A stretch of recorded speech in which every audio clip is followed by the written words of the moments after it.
Hey guys, it's Allie with Chaos Monkey, and I just wanted to do a quick unboxing for my Knitcrate. I was in Knitcrate and then I canceled it for a while and then I started it again. So this is actually for August, and I'm going to go ahead and just open her up. And I know we get to see all of these, so that's why I'm probably not going to put this out as an official unboxing because Knitcrate does all of these. They show you every colorway, they do a preview, then they do an actual everything. So this is I chose the Chill Out selection because now you can choose the color family that you like. And so, oh, excuse my nails too. I just painted them so they're not like super nice and neat. I haven't done any of the touch-up work, so I just wanted to show this really quickly so I could start working with it. And this color was in the Kestrel. It's 100% superwash merino wool, 218 yards each, and we got 2 of these this month. And then this was the free gift, which I was confused about. I didn't know what they were, and there's 2 of these little circles in there. And so I watched the preview or actual video for the month of August on Knitcrate, and these are just 2 little stickers that apparently they said you could put on your cell phone or on something to find other Knitcraters. So if you see somebody with that on there, you can go, hey, I have Knitcrate too. So that was the freebie this month. So I'm going to put those back in there. And then I really love the colorway. So I did do Chill Out, which is mostly, they say, cool colors, turquoise, blue, sea glass, baby blue, denim teals, emeralds, navies, purples, and of course I love purple. So most of mine will probably be, I don't know if I'm going to watch all the previews or not to change my color, because you can do that now. If you do it in time, you can change up your selection for the following month after they do their sneak peek kind of thing. And then here's the book. And yeah, next month is Prism, it looks like. So I think I'm going to keep it for a couple of months just to try it out again.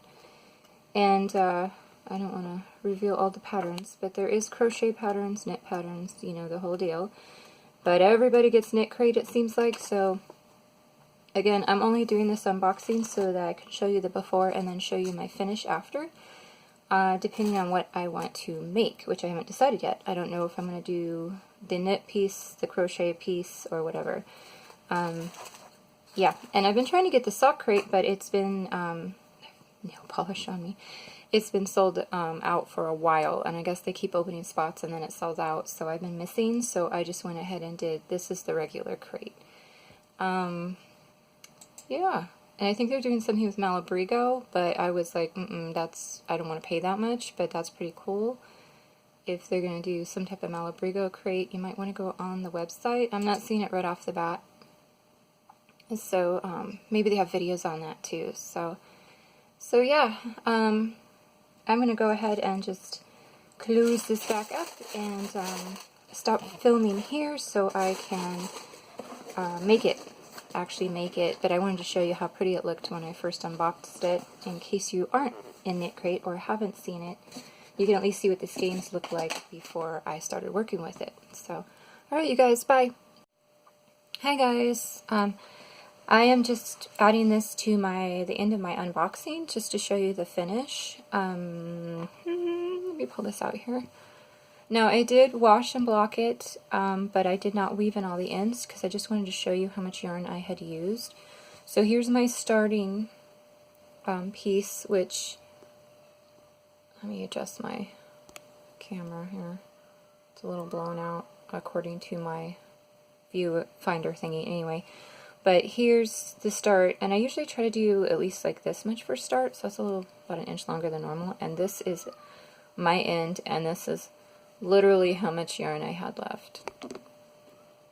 So I did have to play yarn chicken towards the end, and I did have to rip back and do like a normal bind off. I usually do a stretchy bind off, and I ran out, so I kind of had, towards the end, I had to kind of just do the regular bind off to save that yarn to get to this. So I just wanted to show you that because I wanted to let you know that I changed needle sizes from what was in the pattern. So here's the pattern. And this is from the August crate. And here's the pattern, which was the Eklutna Lakeside Shawl. And she suggested using, come on camera, she suggested, suggested using a size 10, and I used a 9 because the 10 with this yarn was making mine too loose, too drapey, not drapey, too holey is what I was looking for. So like in my stockinette, it was too loose when I was using a 10, so I had to go down to a 9, and that's going to use up more yarn, so I was worried. So I did have to make modifications. So you see here on the very bottom edge, I actually didn't do all of the edging. The edging actually comes out a lot farther, to probably about here.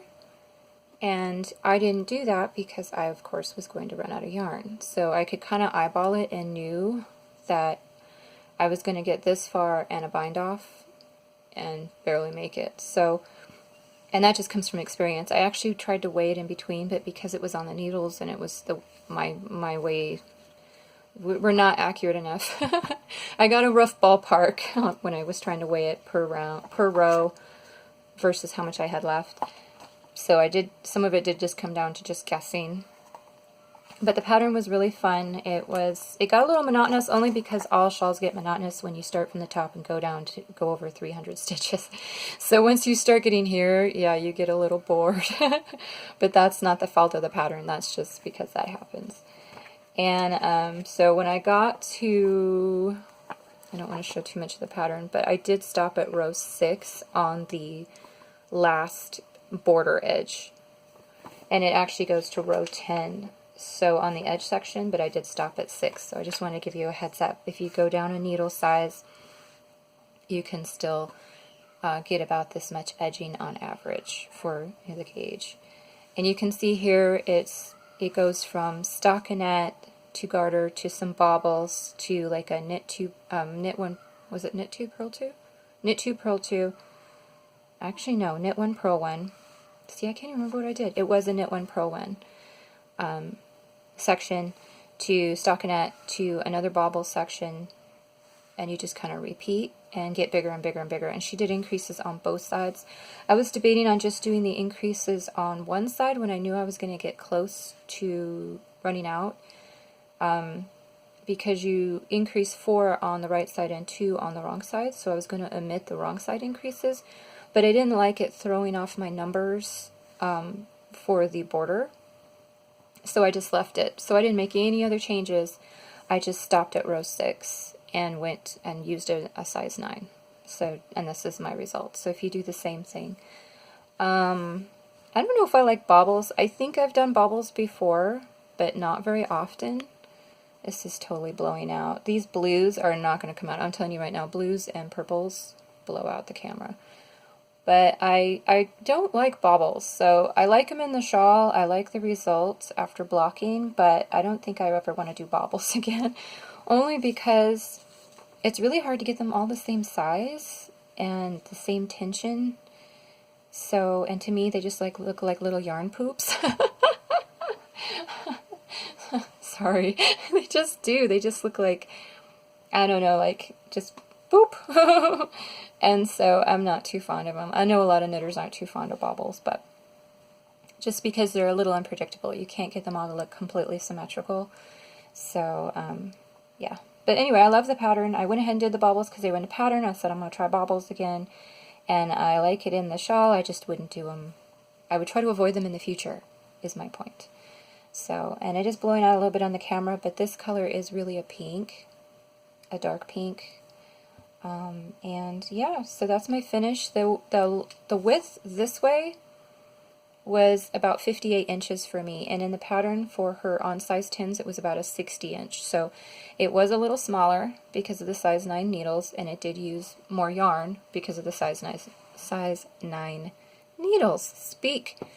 And it was 21 inches for me, about 21 inches from top to the point, and about 58 inches wide after blocking. So really like the yarn. The yarn was really awesome. It's still awesome and soft and squishy. I didn't pin it out to block. I just laid it flat to block because I wanted it to keep the squish. And it's not lace work. You know, you shouldn't over pin unless it's like lace work and you really want to open up the lace. So I just let it do its thing and relax. There was no extra dye in the water. There was, you know, no dye coming off on my hands. So really nice quality yarn and good dye job. And I think that's it. So I'm going to go ahead and add this to the end of the unboxing video. And I'm probably just going to do it because there's so many, like I said before, there's so many unboxing videos for Knitcrate. I'm just going to do a quick unboxing and then just show the finish at the end of all of mine, just because, you know, I just kind of combine them into one. And that's it. If I can't think of anything else. I didn't exactly make detailed notes, but there really wasn't much that I changed. And I do like the pattern, I do like the yarn, and it is in the Kestrel. So I do get the cool colorway. And so, in the Knitology yarn, and I really like their yarns. So that's it, you guys. I'll talk to you later. Bye. Here's the shawl.